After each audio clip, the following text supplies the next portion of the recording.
Bueno, continúo con lo que me quedé. Estaba diciendo, es que no sé si lo oyeron o no, que esto pertenece a lo que se llama trigonometría, ¿sale? Que básicamente es el estudio de triángulos. La misma palabra nos lo dice.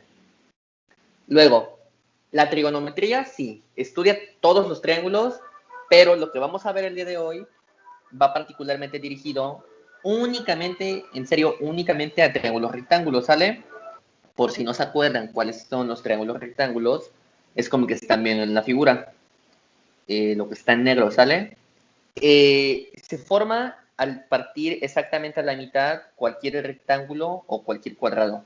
Por ejemplo, si yo dibujo un rectángulo de esta forma y lo parto de esquina a esquina, lo que voy a obtener, ay, qué chueco, lo que voy a obtener van a ser dos triángulos rectángulos, ¿sale? Que van a tener un ángulo recto, o sea, Acuérdense que los ángulos rectos son los de 90 grados. Esa va a ser la característica inicial. Y pues bueno, como ese ángulo ya lo conocemos, ya no nos vamos a preocupar por él. Nos vamos a estar preocupando por los otros dos ángulos, ¿sale? Que esos sí pueden estar variando constantemente. Y bueno, aquí en el dibujito que yo les hice a un lado, este sería el ángulo recto y también este, ¿no? De cada uno de los triángulos que se formó. Estamos hablando de triángulos rectángulos, lo que podemos aplicar son lo que estamos viendo hoy, que son funciones trigonométricas y también teorema de Pitágoras, ¿sale? Pero, por ejemplo, si yo a este lado le estoy llamando lado A, entonces al ángulo que le corresponde, o sea, al que está enfrente de él, de este lado, sería este ángulo, entonces sería el ángulo A también, ¿sale? Eso sí suele ser lo más común y lo más correcto. Que dependiendo del nombre que le dé yo a cada lado, a su ángulo correspondiente le dé yo el mismo nombre. Por ejemplo, en este caso, el lado C, su ángulo que corresponde es el de 90 grados, también se llama ángulo C. Eso sí hay que procurarlo. Primero que nada, ya, bueno, les tengo diciendo que tiene tres lados. Va a haber que asignarle esos nombres a cualquier ejercicio que vayamos a hacer. Por ejemplo, aquí tenemos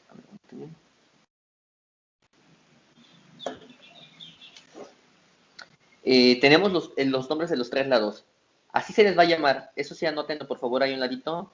Va a tener siempre estos tres lados. Cateto opuesto, cateto adyacente y la hipotenusa. Siempre esos tres lados, por favor. Pero esos nombres van a ir cambiando respecto al ángulo con el cual estamos trabajando. Por ejemplo, vamos a irnos con el caso del triángulo de arriba. Les dije que por el ángulo de 90 grados ya nunca nos vamos a preocupar, porque pues bueno, ya sabemos que es de 90 grados.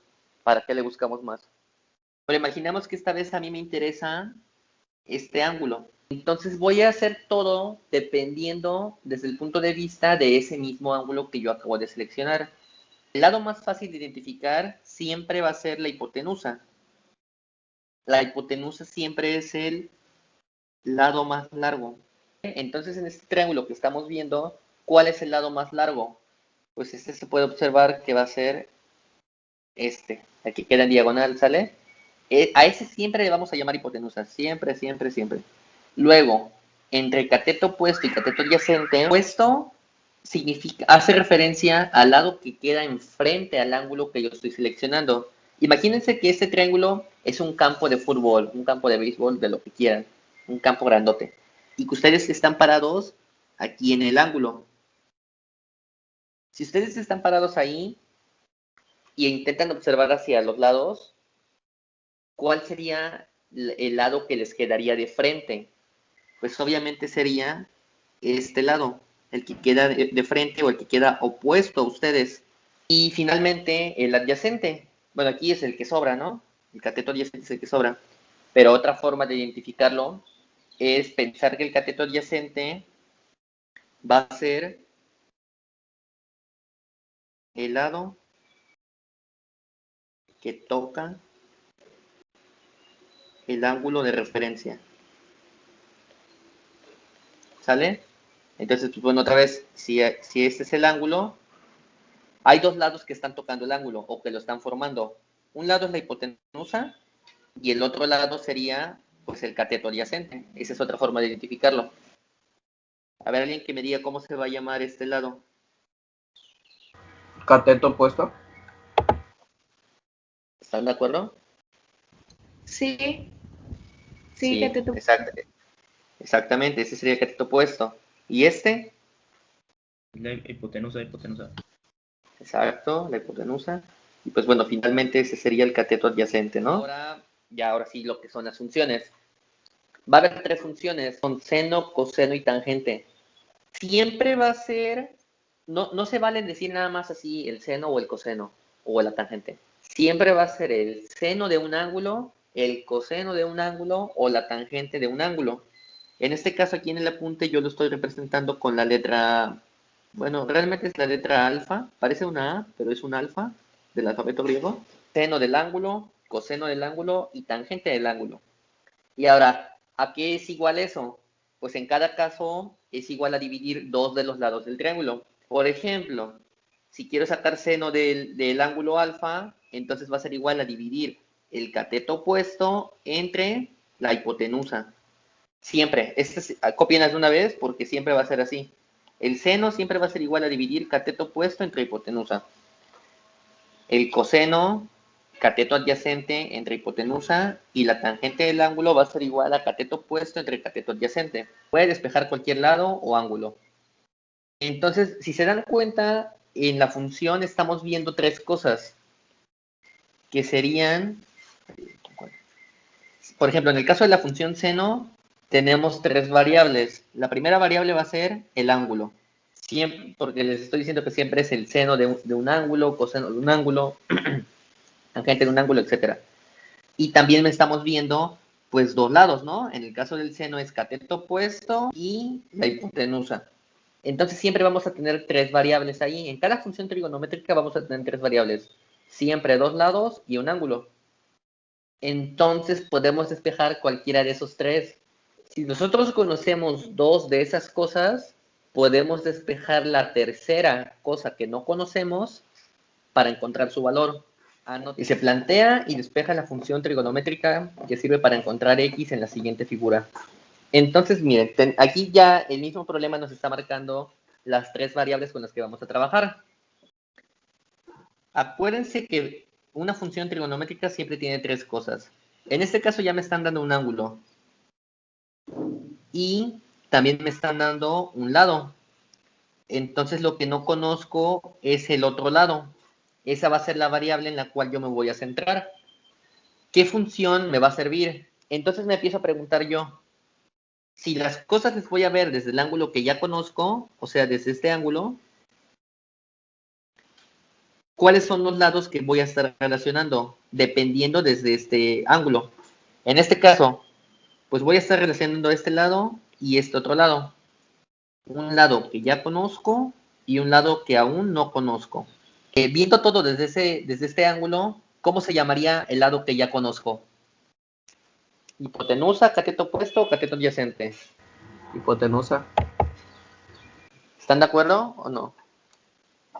Sí, Pues no, el que ya conozco es cateto opuesto. Este sería cateto opuesto. Bueno, si ustedes imagínense que están ahí parados y el lado que les queda de frente es el cateto opuesto, ¿no? Entonces, el que ya conozco es cateto opuesto. Y el que quiero conocer, ahora sí, es hipotenusa. Entonces me pregunto, ¿cuál de las tres funciones trigonométricas me relaciona el cateto opuesto con la hipotenusa? Pues en este caso sería la función seno. Seno divide cateto opuesto entre hipotenusa. Justamente lo que yo necesito, ¿no? Entonces aquí me regreso y ahora sí, ya sabiendo que el seno del ángulo, bueno, en este caso no es alfa, en este caso es beta. Ya sabiendo que el seno del ángulo beta va a ser igual a cateto opuesto entre hipotenusa, ahora el siguiente paso es preguntarme, ¿cuál de las tres variables necesito despejar? Pues en este caso, hipotenusa, ¿no? Porque es la que yo necesito saber. Es un lado y se llama hipotenusa. Entonces despejo la hipotenusa, acá me quedaría h va a ser igual a cateto opuesto entre el seno del ángulo que yo sé que vale 30. les digo, ya en ejercicios del examen, pues les va a dar los datos. Bueno, el seno de 30 tiene un valor de 0.5. Entonces, h es igual a 12 entre 0.5. Por lo tanto, h va a ser igual a 24. Y ese sería... Qué bueno es que aquí llegamos a una cuestión. Realmente el ejercicio lo que me preguntaba nada más era plantear y despejar la función.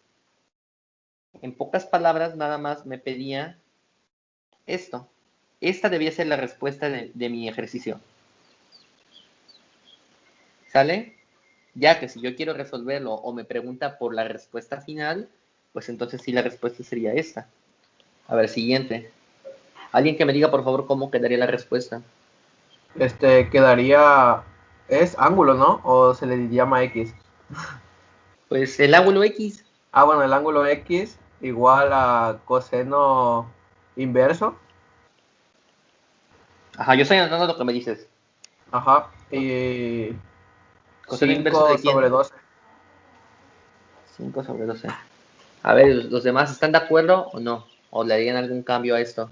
¿Cómo puedo comprobar si está bien o no? Fácil, nada más. Primero nombro las cosas desde mi ángulo. Cateto adyacente e hipotenusa. ¿Qué función me sirve? Coseno. Coseno de x va a ser igual a cateto adyacente entre hipotenusa. Entonces, al despejar x, la parte de coseno pasa como coseno inverso de aquí entre lo que ya tenía. Entonces sí está bien.